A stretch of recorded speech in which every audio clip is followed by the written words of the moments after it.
When he came to this country, Caruso was the rage. He came in 1912. The phonograph had just become a big deal. And the biggest deal on the phonograph was Enrico Caruso. And he heard these phonograph records. And for his entire life, he kept those single-faced Caruso RCA Victor phonograph records. So he learned to sing by listening to Caruso records. And he imitated Caruso, and and people were impressed, and they would ask him to give little concerts here and there, like at the Workmen's Circle. And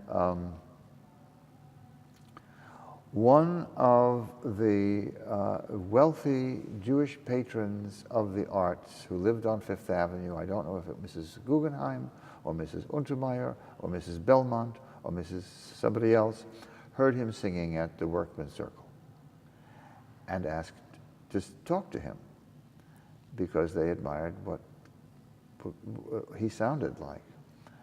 And they said, we would like to give you some training. We'll pay for it.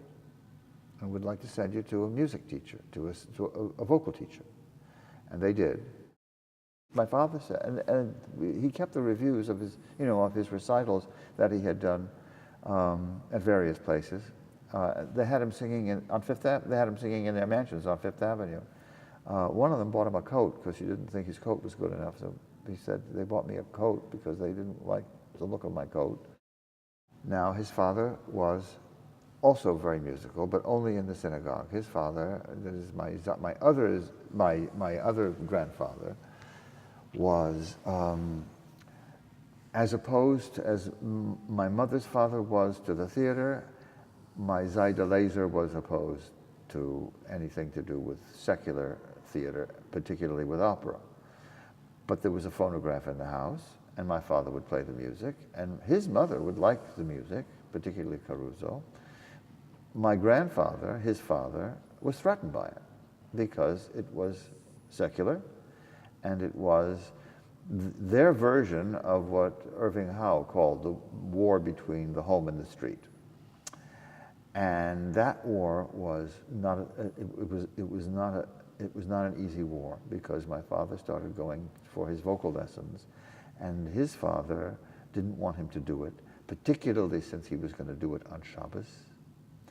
And my father told him, I'm going to a different synagogue to hear this particular cantor. And one day his father followed him and saw him going into the subway and going for his vocal lesson. And they had a terrible, terrible argument about it.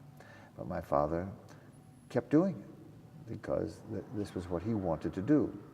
He was working in the garment industry at the time. I don't think he was in his own business, but he was working as a pattern maker, which was what his trade was. He was a very good pattern maker too. But it remained, a source of pain for his father and conflict for the two of them for the whole time. Now, his mother was okay with it. I mean, she always asked him to sing for her and to sing opera for her. And he did. And he sang, lots of opera for her. He didn't have a very big repertoire yet, but he would always sing. And there came the moment when Mrs. Guggenheim said, you've gone as far as you can go. And they wanted him to go to Europe to study. Okay, this is 1928 or 9, I suppose. Caruso died in 21. And I guess it was, in that, so he was working in the garment industry, he was having this conflict with his father, and his mother didn't want him to go to Europe. They just came from Europe. I mean, Europe, there was just a big war in Europe, and who knows what's going on in Europe, and, they said, well, we're not going to be able to continue here. You have to go to study, because in those days, you could not have a career in music unless you had some credentials that were European. Plus the fact that he was Jewish. There were no Jews singing in an opera house at the time. I think there was I think there was a Wagnerian tenor, ironically, who was in the Metropolitan Opera, but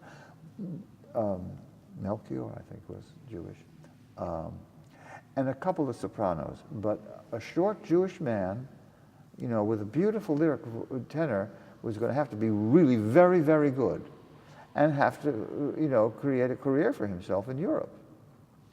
Almost every opera singer in America had to create a career for themselves, a European career, before they could have one here, because Americans were snobs. I mean, you know, if he didn't sing at La Scala, or he didn't sing, you know, in Bayreuth, you can't sing at the Met.